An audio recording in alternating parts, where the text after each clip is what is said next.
Hello, welcome back to my book club. My name is Hunter. I'm a therapist, and today we're finishing Adult Children of Emotionally Immature Parents by Lindsay Gibson with Chapter 10, How to Identify Emotionally Mature People. If this is the first video you're seeing of mine, head to the link in the description where you'll find a playlist with all the previous videos. And for today's video, make sure you hit like and subscribe for our next book club book. Let's get into it. In this chapter, you'll learn how to identify people who are emotionally mature enough to engage in a mutually satisfying relationship. Gibson will also discuss how you can adopt new attitudes about relationships so that you can interact in ways that will help you put emotional loneliness firmly in your past. The lure of old patterns. If you grew up with emotionally immature parents, you may feel subconsciously drawn to egocentric and exploitative people. Quite a few of Gibson's female clients who ended up in abusive relationships distinctly remember that in high school, nice boys didn't appeal to them. There was no attraction. Gibson warns that this kind of instant chemistry can be a danger sign, indicating that self-defeating roles from childhood are being reactivated beneath the surface. This chapter will help you turn that dynamic around. The key is to use your newfound observational abilities to find emotionally rewarding people to connect with, instead of repeating old patterns that will lead to further emotional loneliness. Recognizing emotionally mature people. The sections that follow offer some guidelines that will help you recognize more emotionally mature people. Nobody's perfect, but good prospects should have enough of the following characteristics to make the relationship enriching rather than draining. Gibson provides 4 qualities of realistic and reliable people, starting with this. They work with reality rather than fighting it. They see problems and try to fix them, instead of overreacting with a fixation on how things should be. They can feel and think at the same time. The ability to think even when upset makes an emotionally mature person someone you can reason with. Their consistency makes them reliable. You can count on them to be basically the same across different situations, and their inner consistency makes them reliable custodians of your trust. They don't take everything personally. Emotionally mature people are realistic enough to not be offended easily and can laugh at themselves and their foibles. They understand that most of us can put our foot in our mouth at times. They're realistic enough to not feel unloved just because you made a mistake. Emotionally mature people treat other people as individuals worthy of respect and fairness. You'll have the feeling they're looking out for you, rather than being solely focused on their own interests. Gibson outlined 7 qualities of respectful people, starting with, they respect your boundaries. They're looking for connection and closeness, not intrusion. Emotionally mature people will respect your individuality and can automatically tune into how you are feeling. An important gesture of courtesy and good boundaries in relationships is to not tell partners or friends what they should feel or think. Emotionally mature people may tell you how they feel about what you did, but they don't pretend to know you better than you know yourself. Let's look at Tyrone's story. Tyrone's girlfriend, Sylvie, frequently took charge in ways that made him uncomfortable. As Tyrone became increasingly unhappy in the relationship, Sylvie urged him to act happier. She kept telling him to smile more because she missed that in him. But Tyrone was missing something too. A partner considerate enough to accept his feelings and consider the possibility that her behavior might be part of the problem. Fairness and reciprocity are at the heart of good relationships. They want to help and are generous with their time, but they also ask for attention and assistance when they need it. If you grew up with emotionally immature parents, you may face your own challenges with reciprocity. Your parents' self-preoccupied demands may have distorted your natural instincts about fairness, such as with Dan. Dan originally came to therapy after the breakup of his marriage to a self-absorbed woman who exploited his generous nature. In therapy, he realized that he had sacrificed too much. As Dan began to practice better self-care by not being overly generous, he noticed that he was becoming more interested in women who had a greater capacity for reciprocity. Still, this new way of relating felt unusual to him at first. For example, after paying for an expensive dinner with his new girlfriend, Dan was amazed when she said she wanted to treat him to an upcoming concert. Dan was amazed by her reciprocity and generosity, and he was also able to correctly identify it as a sign of her emotional maturity. They are flexible and compromise well. An important trait to keep an eye on is how others respond if you have to change your plans. Are they able to let you know they're disappointed without holding it against you? Most emotionally mature people can accept that changes and disappointments are a part of life. They accept their feelings and look for alternative ways to find gratification when they're disappointed. They're collaborative and open to others' ideas. When you forge a compromise with an emotionally mature person, you won't feel like you're giving anything up. Instead, both of you will feel satisfied. Compromise doesn't mean mutual sacrifice. It means a mutual balancing of desires. Real compromise feels different, as though your needs were taken into account even if you didn't get everything you wanted. They're even-tempered.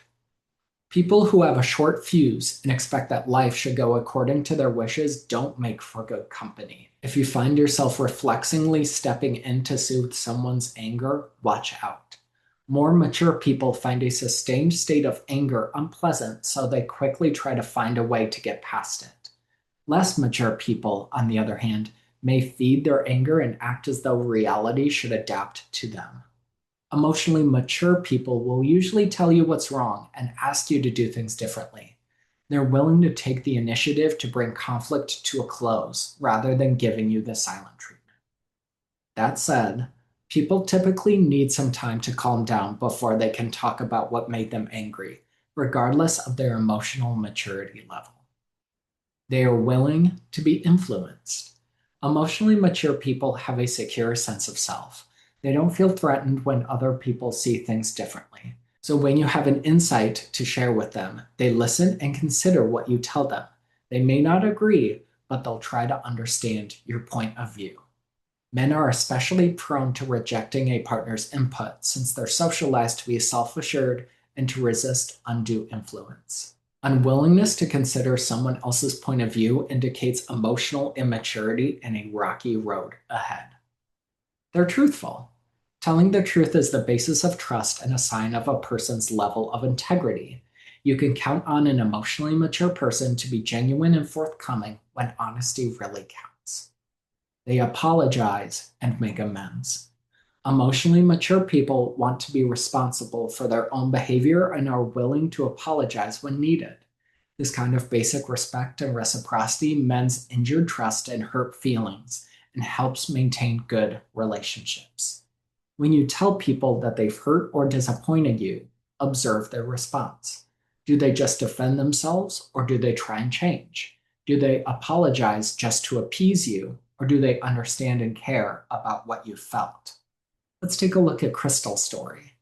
Crystal found email evidence that her husband, Marcos, was having an affair. After a temporary separation, Crystal decided that she was willing to work on the relationship. But one of her conditions was that they keep talking about what happened. Marcos couldn't fathom this and told her, "I said I'm sorry. What more do you want?" Crystal wanted Marcos to self-reflect. She also needed Marcos to hear her out instead of shutting her down. They're responsive. Once all of the basic traits outlined above are in place, you'll also want to seek out people with qualities that give relationships a sense of warmth and fun. Let's explore the 6 ways responsiveness can look in a relationship. Their empathy makes you feel safe. Empathy is what makes people feel safe in relationships. I wanted to share all of Ellen's story because I think it's a great example. Ellen's boyfriend was largely incapable of empathy. If she tried to tell him about her day, he listened just long enough to use her story as a springboard to start talking about what happened to him. Eventually, Ellen worked up the nerve to ask him if he could listen and show more empathy, but he thought she was saying he was a bad person. He shot back that she wasn't perfect either. He couldn't respond to her emotional need because he could only hear her request as a criticism against which he had to defend himself. Emotionally mature people make you feel seen and understood. When emotionally mature people find you interesting, they show curiosity about you. They enjoy hearing your story and getting to know you. They see you positively and keep a mental library of your best qualities. You'll also notice that the more you share with such people, the more they share with you. That's how true intimacy develops and flourishes. They like to comfort and be comforted. They like to connect, and they naturally give and receive comfort under stressful conditions. They reflect on their actions and try to change. They take you seriously if you tell them about a behavior of theirs that makes you uncomfortable. Willingness to take action as a result of self-reflection is also important. It isn't just enough to say the right things or apologize. If you're clear about what bothers you, they'll remain aware of the issue and demonstrate follow-through in their attempts to change. Again, I wanted to share all of Jill's story because it's a great example. Jill tried for years to get her husband to look at how he ignored her, but each attempt to solicit his empathy resulted in a counterattack in which he maintained that Jill was impossible to please. Over time, his refusal to engage in self-reflection shut down Jill's efforts to start communication with him. It wasn't surprising that Jill ultimately left her husband for another man, someone who did care about what she thought and how she felt. Her new partner reconsidered his behavior when she brought it up, and then made an effort to do things differently. They can laugh and be playful. Emotionally mature people have a good sense of humor and can use lightheartedness to relieve stress. Emotionally immature people often have difficulty engaging in humor in ways that strengthen bonds with others. They tend to enjoy humor at someone else's expense, such as tricking people or making them look foolish or inept. Humor served with an edge, such as sarcasm, is best served as a spice, not the main course. They're enjoyable to be around. Reviewing the traits above, you can see that emotionally mature people have an overall positive vibe that's pleasurable to be around. They aren't always happy, of course, but for the most part, they seem to be able to generate their own good feelings and enjoy life. Gibson takes a turn to talk about what to look for in meeting people online. The characteristics described in this chapter are also applicable to online dating and social networking. Although some people are better writers than others, all personal writing reveals something about how people think, what they value, and what they're most focused on. Plus, reading what people have written you gives you time to notice how their messages make you feel. In these venues, ask yourself, how do you feel about people's timing and pacing? Are they respectful of your boundaries? Do you feel pressured for instant intimacy? Or are they being a little standoffish? Are they reciprocal? Do they keep a conversation going by asking questions? Do you find it easy to schedule things with them? Observing your reactions is a crucial skill for identifying emotionally mature people, and online communication can give you an excellent practice in doing just that. Exercise. Assessing others' emotional maturity. Gibson has summarized all of the above characteristics in the following checklist. As you can see, the larger points: realistic and reliable, respectful and reciprocal, and responsive. The more of these qualities a person has, the more likely it is that the two of you can forge a satisfying and genuine connection. To the next part, developing new relationship habits. Now that you can identify emotionally mature people, there's one last piece of the relationship puzzle to address: your own behavior. In this final section, we'll take a brief look at some new approaches on your part that can make your relationships more genuine and reciprocal.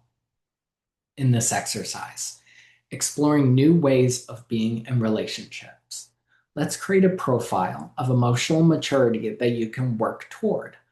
Read through the following lists of new behaviors, beliefs, and values, and choose a few to practice. Just pick one or two at a time and be gentle with yourself as you work on them. Some might be harder than others. I wanted to highlight two from each section. The first, being willing to ask for help. I'll remind myself that if I need something, Most people will be glad to help if they can.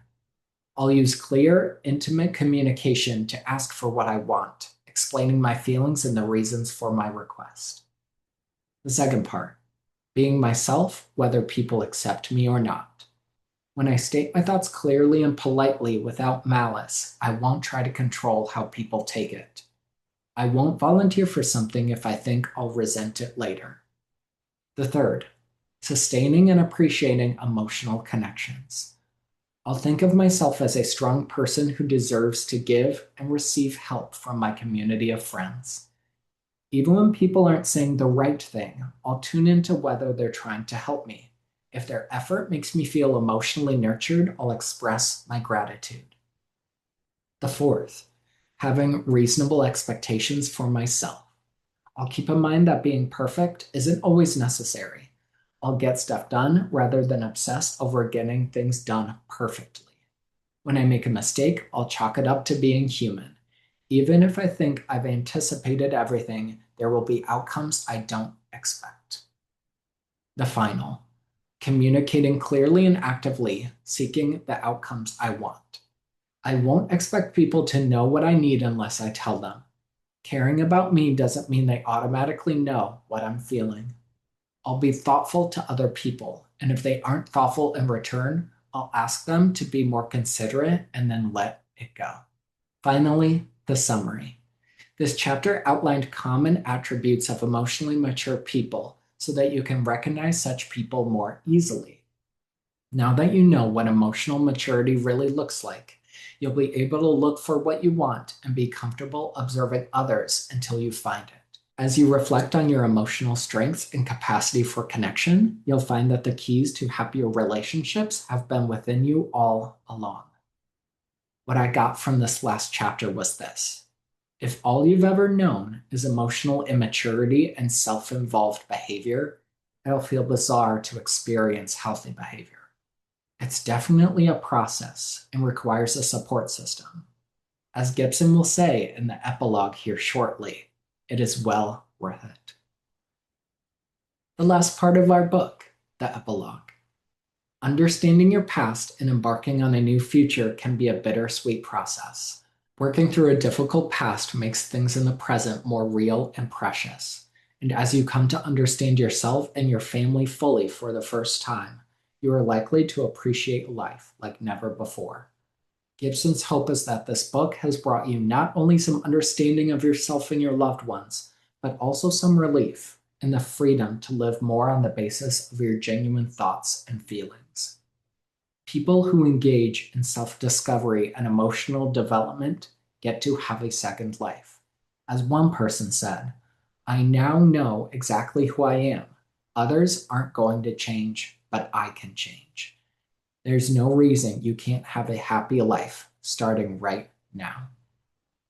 And my final thought was, even if you grew up with emotionally immature parents, there is hope for change. Thank you so much for reading this book with me. Let me know in the comments what you think. Were there any favorite parts of yours? Is there anything that's going to stick with you? Let me know. And make sure to subscribe for our next Therapy Book Club book. I'll see you soon.